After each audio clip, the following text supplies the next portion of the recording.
예수를 믿는 우리 안에 거하시는 분은 성령 하나님입니다. 거룩한 영입니다. 믿는 자들은 거룩한 영, 거룩한 분을 모시고 사는 사람이기에 거룩한 자, 세인트, 복수형으로 성도라고 하면 성도, 거룩한 무리들입니다. 목사님, 장로님, 권사님, 집사님이라고 하는 호칭보다도 성도님이라고 하는 것은 본질상 세인트입니다. 세인트. 거룩한 분이라는 말이에요. 거룩한 분. 얼마나 엄청나고 부담스럽고 존귀한 호칭인지요. 우리 옆 사람에게 미소를 지으면서 인사해 보십시다. 제가 한번 이렇게 먼저 해볼게요. 알고 보니 거룩한 분이시군요. 몰라 배웠습니다. 어때요? 이렇게 우리끼리 거룩한 분이라고 서로 인사하고 호칭하니까 굉장히 쑥스럽지요? 엄청 부담이 되지요? 근데 우리가 교회 보면 성도님들은 직분 없는 제일 낮은 계급으로 말하는데 천만의 말씀입니다. 어마어마하게 그 진실된 의미는 세인트, 세인트 파울, 세인트 베드로 하는 것처럼요, 세인트입니다. 세인트. 세상이 더 엄격하게 잣대를 대요. 왜? 세상에 법 시스템이라는 게 있잖아요. 그런데 하나님은요, 거룩하지 않은데도 여전히 우리 속에 죄성이 우글우글하잖아요. 아유, 저만 그런가요?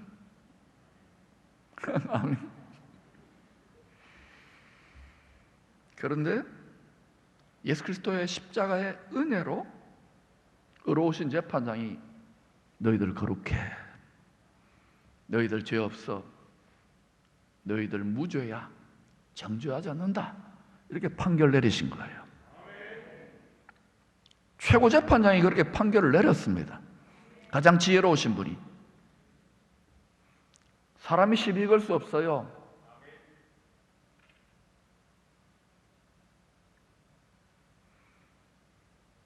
이 은혜를 받아들이는 것이 믿음입니다.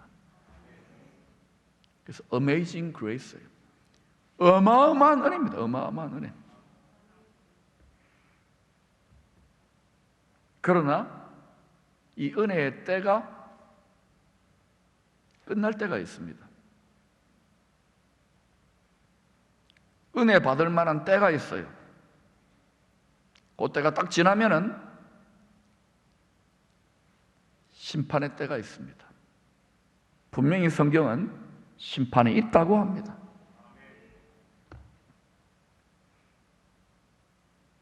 그래서 우리는 은혜를 이미 믿음으로 받았잖아요. 그러나 은혜에 합당하게 살아야 돼요. 예수 변호사님이 세상 최고 법정의 심판대인 예루살렘 골고다 언덕 십자가에서 온 세상 죄에 대한 피해 변호를 하셨습니다. 이미 다 하셨어요. 어느 변호사님이 자기하고 피 한 방울 섞이지 않은 죄인들을 위해 피 흘리기까지 변호를 합니까? 이런 변호사는 유일무이해요. 그 피해 변호 덕분에 의로우신 재판장이 죄 없다 판결하신 것입니다. 아무나 피 흘린다고 되는 게 아니에요. 성자 하나님이 피 흘렸기 때문에 이 변호가 유효한 것입니다. 성령께서 열렬한 율법주의자요 자기의 의로움으로 똘똘 뭉쳐있는 바울의 생각을 완전히 깨부시고 은혜로 주어지는 구원의 법을 깨닫게 하시기 위하여 먼저 사망의 엄청난 골짜기, 영적인 절망의 골짜기로 인도하셨습니다. 하나님은 우리들도 이렇게 인도하십니다. 교만합니까? 그러면 꺾어가지고 힘든 문제들을 통해서 낮추십니다.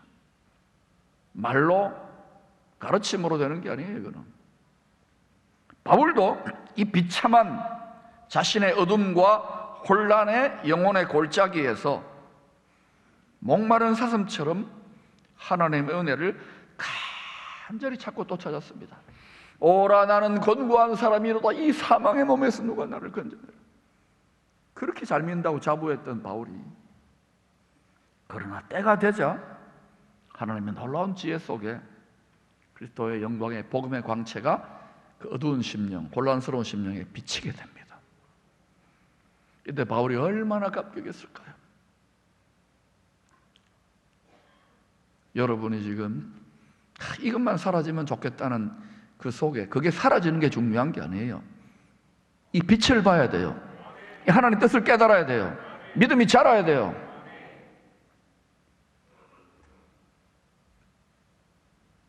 십자가에 달리신 예수님의 피의 변호로 인하여 세상 만물의 법체계가, 사법체계가 완전히 혁명적으로 달라진 것에 대한 가슴 벅찬 깨달음을 그런 로마서 8장 1, 2절에서 이렇게 설명합니다. 같이 읽어보십시다. 시작. 그러므로 이제 그리스도 예수 안에 있는 자에게는 결코 정죄함이 없나니 이는 그리스도 예수 안에 있는 생명의 성령의 법이 죄와 사망의 법에서 너를 해방하였습니다. 법이라고요. 법. 죄와 사망의 법에서 모세율법이 예수 죽고 부활함으로 이 법이 같은 법인데 새 법이 되어버리는 거예요. 생명의 성령의 법. 할렐루야. 해방되었어요. 하나님이 흠없는 예수님을 통하여 값없이 죄인들에게 정죄당한 이 세상에 주시는 이 엄청난 은혜를, 어메이징 그레이스를 믿음으로 받아 누리십시오. 깊이 깨달으면 깨달을수록 감격하게 됩니다. 기뻐하게 됩니다. 평강하게 됩니다. 이 세상에 별거 없어도 이 은혜가 나에게 족한 것을 깨닫게 돼요. 사도행전 22장은 로마 군인들의 캠프로 들어가기 직전에 바울이 층대에 서서, 아마 베란다나 이렇게 계단 있는 베란다 같은 곳일지도 모르죠. 아니면 계단 중간에 이렇게 평평한데 거기에 서서 자신을 율법으로 정죄해서 죽여버리려고 하는 동족들에게 히브리 말로 자기 변호를 하고 있는 내용이 오늘 22장의 내용입니다. 온 세상에서 하나님의 법을 가장 잘 지킨다고 스스로 자부하고 있는 예루살렘의 열렬한 율법주의자들에게 바울은 법정에 선 피고인처럼 증언을 하고 있어요. 변호를 하고 있어요. 실상은 누가 변호합니까? 바울의 심령 안에 살아 역사하시는 예수의 영이 그 입술을 주장하여 간증하게 하는 거예요. 나도 본래는 당신들처럼 율법의 의를 따라 예수 믿는 성도들을 정죄하고 판단했다. 바울도 율법의 의로는 흠이 없다. 자기 의가 충만했어요. 믿는 성도들 정죄 판단, 때려 죽여야 된다고 피 흘리기까지 하고 열심히 핍박했습니다. 열정적으로. 이게 하나님을 섬기는 모범이라는 것이죠. 때가 되면 앞으로 이런 일이 일어난다고 했죠. 그러나 영광의 광채 속에서 예수님을 만난 후에 새로운 사명을 받게 됩니다. 아나니아가 하나님의 영으로 충만하여 말을 해줍니다. 하나님의 말을 해줍니다. 당신은 이방인들에게 율법을 지킴으로 구원받는 것이 아니라 오직 예수 십자가의 은혜로 구원받는 이 믿음의 도를 선포하는 사도가 될 것이라고 변호합니다. 내가 그런 사명을 받았다. 한번 생각해 보세요. 1500년 동안 율법 지킴으로 의로워져서 구원받는다는데 철저하게 트레이닝 되어 있었는데, 이걸 지금 난데없는 그 파에, 바리스파 중에 바리스파였던 최고로 열렬 율법주의자가 눈이 벗겨져 가지고 영안이 열려 가지고 하나님의 이스라엘은 잠깐 강팍하게 하시고 이방인들에게, 모든 민족 땅끝까지 이 복음이 전파되도록 한 다음에 다시금 이 예수의 복음이, 오직 은혜로 구원받는 복음이 이스라엘에 돌아간다 이거예요. 할렐루야. 그것 때문에 사도는 지금 천사와 세상의 구경거리로 죽을 고생하고 있는 거예요. 하늘 법정에 의로우신 재판장의 입장에서는 예수님의 은혜로 구원을 얻는 이 은혜법을, 은혜가 왕노릇하는 법을 변호하고 있는 바울이야말로 합법자 중에 합법자지요.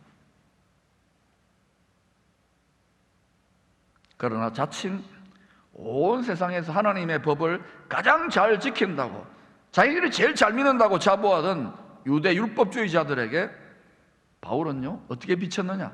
하나님을 모독하고 율법을 무너뜨리는 배도자요, 죽일 놈으로 프레임이 씌워져서 정죄를 당합니다. 여러분 중에 믿지 않는 현장에 가서 이렇게 프레임이 씌워지는 분들이 있습니까? 의를 위하여 박해를 받는 자는 기뻐하고 즐거워하라. 여러분 감정까지도 거기까지 굴복하시기를 축원합니다. 그러나 하나님이 네 믿음이 크도다 하고 가장 큰 하늘의 복인 팔복이 심어져요. 대부분은요 그런 자리에 성과가 올라오더라고요.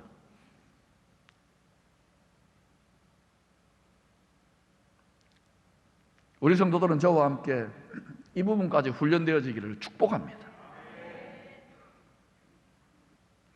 22절 23절은 하나님의 은혜의 법을 정언하던 바울의 말을 듣던 유대인들이 격렬한 분노를 이렇게 표현했습니다. 그들이 듣다가 소리질러 이르되 이러한 자는 세상에서 없애버리자, 살려줄 자가 아니라 하며 떠들며 옷을 벗어 던지고 티끌을 공중에 날리니, 바울이 거의 이거는 잡히면 그냥 찢길 정도로 엄청난 분노가 표출되지요. 배후에 누가 역사할까요? 그러나 아직 그의 사명이 끝난 것이 아니지 않습니까? 여러분, 죽어도 감당해야 될 게 사명인데 이 사명이 바울의 심장에 불타는 거예요. 온 세상이 지금 다 때려 죽이려고 합니다.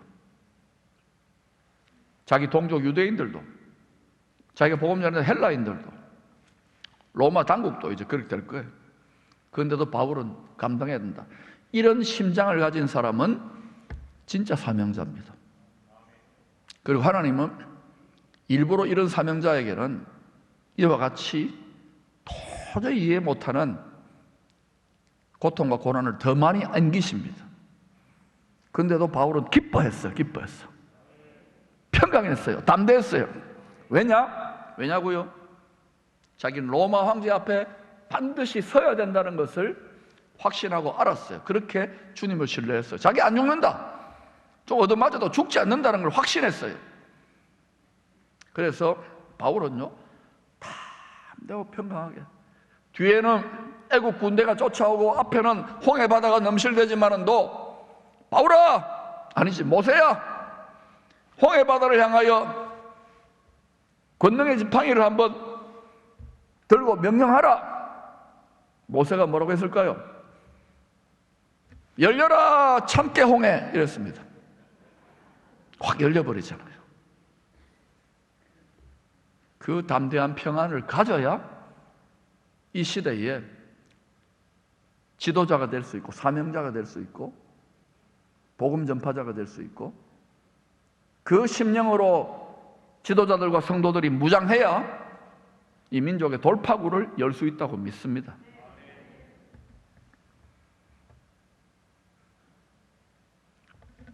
아직 죽어서는 안 되는 거예요. 하나님의 뜻을 위해. 그러니까 전능하신 하나님, 전지하신 하나님이 로마 군인들을 특별 경호시키는 거예요.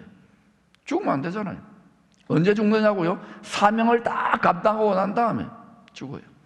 지금 바울을 때려 죽이려고 했던 이 사람들요, 이때로부터 한 22년 정도 지나면은, 12년 정도 지나면, 12년 정도, 주후 70년이 되면 바로 이 로마 제국의 군대 디도 장군에서 완전히 초토화됩니다. 예루살렘이 피바다가 돼요. 누가 더 안전한 겁니까? 바울이 더 안전한 거예요. 한 채플 못 보지요. 영안을 열 수 있기를 축원합니다. 지혜와 계시의 성령으로 마음의 눈이 밝아지는 자들이 지도자가 되어야 되는 거예요. 무슨 여기서 편하다 좋다 이 세상 영속된다 등 따시고 배부르다, 분명히 요한계시록은 땅을 멸망시키는 자들이 있다 그랬습니다. 잘 성경을 보시기를 바랍니다. 바울은 주 35년경에 30세 정도 되었습니다. 그때 예수 제자가 됩니다. 아라비아 광야 3년 수생활 비슷하게 기도원에서 살았던 거죠. 구약 때부터 아마 거기 뭔가 있었던 것 같아요. 그 다음에 고향인 길리기아 다소로 돌아가가지고 7년 동안 합해서 10년간을 홀로 외롭게 기도와 말씀의 경건훈련으로 일종의 신학 수업과 기도훈련을 감당했습니다. 어느 정도 훈련이 되었다 싶을 때에 하나님이 바나바를 보내가지고 주 45년, 그의 나이 약 40세 정도 되었을 때에 하나님의 일은요 반드시 훈련을 필요로 합니다. 공부가 아닙니다. 교육이 아닙니다. 훈련이 필요해요. 훈련. 연단된 훈련이 필요한 거예요. 아멘. 1년 후에 목회 훈련이 좀 되고 나서 교회가 뭔지를 깨닫고 선교사로 파송을 받습니다. 그래야 약 11년 동안 주 57년까지 3차에 걸쳐서 선교사역을 합니다. 이때 많은 고생을 했지요. 그리고 주 58년 약 53살 정도, 여기 한 15 정도 더 하면 돼요. 나이를 60대 한 중후반 정도로 보면 되겠습니다. 요즘 수명으로 보면. 지금 바울은 하나님의 영으로 인도함을 받아서 예루살렘으로 들어갔습니다. 그리고 자기 동족들에게 예수님의 은혜로 정죄를 당하지 않고 구원 얻는 법에 대해서 담대히 증언하고 있습니다. 이때부터 주 68년 약 63세, 우리로 말하면 70대 한 중반 정도로 보면 되겠습니다. 순교할 때까지 마지막 10년간은 죄수의 신분이 됩니다. 사실상 잠깐 풀려나도 집행유예 정도죠. 죄수의 요주의 인물로, 죄수의 신분으로 예루살렘 공의회 법정입니다. 그리고 로마에서 파견한 총독과 분봉왕들의 법정 앞에도 서게 되고, 마지막에는 로마 황제의 대법정에 서서 하늘의 가장 큰 대법정에 의로우신 재판장 하나님이 친히 제정하신 예수 은혜의 구원법을 계속 변호합니다. 그리고 그 변호에 대한 글을 쓰는 사역에 마지막 10년은 집중하게 돼요. 열정적인 복음 전도자였습니다. 충성된 제자들을 훈련시키는 최고의 스승이었습니다. 에베소에서는 어마어마한 부흥의 주역이었습니다. 그런데 위대한 사역자의 마지막 10년은 너무도 초라했어요. 감옥에 가두어 버립니다. 죄수가 됩니다. 하나님은 바울과 같은 사도들과 초대교회에 희생하고 고난당했던 밑거름의 성도들을 통하여 오늘같이 큰 복음나무의 열매를 맺게 하실 거예요. 그러나 나무가 크고 거목이 되는 만큼 열매 못 맺는 잎만 무성한 가지들도 있다는 거예요. 성경을 잘 읽어보세요. 잎만 무성하고 열매 맺지 못할 때 농부가 어떻게 하시는지. 바울은 예루살렘으로 떠나기 불과 몇 개월 전인 고린도에 머무는 3개월 동안 로마서 8장 12, 13절을 썼습니다. 성도들에게 이렇게 고민합니다. 그러므로 형제들아, 우리가 빚진 자로 돼 육신에게 져서 육신대로 살 것이 아니니라. 너희가 육신대로 살면 반드시 죽을 것이로되. 육체의 죽음을 말하는 게 아닙니다. 영혼의 영원한 죽음을 말해요. 육신에게 져서 육신대로 살면 반드시 죽을 것이로되 영으로서 성령으로서 몸의 행실을 죽이면 살리니. 여러분, 음의 기사로 그러잖아요. 여러분 안에 성령의 능력이 막 살아납니까? 믿음의 능력이 살아납니까? 경건의 능력이 살아납니까? 살아나지 못한다면 죄송하지만 육신에게 지고 있는 거예요. 육신의 정욕에, 육신의 생각에, 육신의 행실에 죽고 있는 거예요. 여러분, 우리가 날마다 주와 함께 십자가에 자기 정과 욕심을 못 박으면 놀랍게도요, 날마다 부활의 능력이 우리의 영을 사로잡아서 영생적 라이프스타일로 하나님의 영이 인도해 가십니다. 로마서 8장 14절이 그 영생적 라이프스타일을 이렇게 말합니다. 곧 하나님의 영으로 인도함을 받는 사람은 곧 하나님의 아들이라. 이때 아들은요, 아버지를 쏙 빼닮은 적어도 30살 이상의 장성한 영적 성숙을 말하는 거예요. 모두 다 성령의 인도를 받고 있습니까? 하나님의 영으로 인도를 받고 있습니까? 만약에 제대로 받고 있지 못하다면 육신에게 자주 지고 있는 거예요. 영생하도록 솟아나는 성령의 생명수가 막혀진 거예요. 다른 방법이 없어요. 다른 핑계가 없어요. 가슴을 찢으세요. 말씀의 곡괭이와 말씀의 삽을 가지고 우물을 파세요. 불순물을 뽑아내세요. 성도는 영혼의 생수가 터져 나오지 않으면 되는 게 하나도 없어요. 여러분, 잠깐 되는 것 같아요? 돈벌이 되는 것 같아요? 잠깐 뭐 즐거운 것 같아요? 아니에요. 영혼의 생수가 터지지 않았는데도 마냥 즐겁고 편안하다? 하나님이 던져놓은 거예요. 제 말씀을 오해하지 마시기를 바랍니다. 영혼이 잘 되셔야 돼요.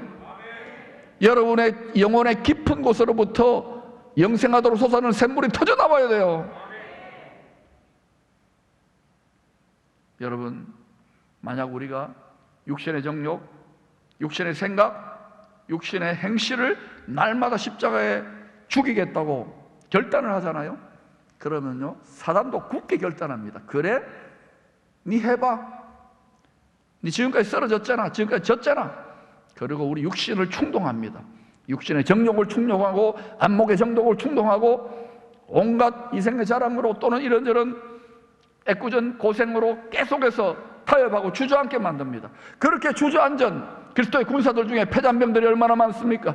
회복하시기를 축원합니다. 날마다 예배 때마다 일어나시기를 축원합니다. 용사들의 예배가 되어야 됩니다. 때때로 불쑥불쑥 튀어나오는 육신의 정욕의 장군 골리앗의 허세에, 허장성세에 속지 마십시오. 두려워 떨며 주저앉지 마십시오. 주저앉았더라도 빨리 깨닫고 일어나시기를 축복합니다. 그러므로 여러분, 성령으로 시작했습니까? 여러분, 성령으로 끝까지 가야 돼요. 자빠지고 넘어지고 깨어지고 상했더라도 또 일어나야 돼요. 또 주님을 의지하십시오. 모든 위대한 믿음의 선진들도 다 그렇게 하면서 주의 능력의 도를 배웠어요. 주의 지혜의 도를 배웠어요. 그리스도의 마음을 배웠어요. 여러분, 끝까지 성령으로 사시기를 축원합니다. 성령으로 시작했다가 육신으로 변질되지 마세요. 끝까지 따라합시다. 끝장을 봐야 됩니다. 끝장을 보겠습니다. 우리 주님 한 번 시작하셨어요. 알파입니다. 그러나 오메가입니다. 끝을 보는 분이에요. 끝장을 보시기를 바랍니다. 여러분, 사탄이 무서운 게 아니에요. 내가 무서운 거예요. 내가 제일 감격이에요. 내 육신을 쳐서 주의 말씀과 성령 앞에 복종함으로 자기 십자가를 달게 지고 가는 차원까지 갈 때 여러분은 비로소 생수가 흐르는 통로가 될 것이고 생선들이 여러분을 통해 활개치며 다니게 될 것입니다. 그때 여러분은 일컬어서 복의 근원이라고 사람들이 칭할 것이고, 나의 사랑하는 비둘기, 나의 사랑하는 자는 너 하나뿐이로구나, 너 하나뿐이로구나, 너 하나뿐이로구나. 그리스도가 인정하는 그리스도의 신부가 되는 거예요.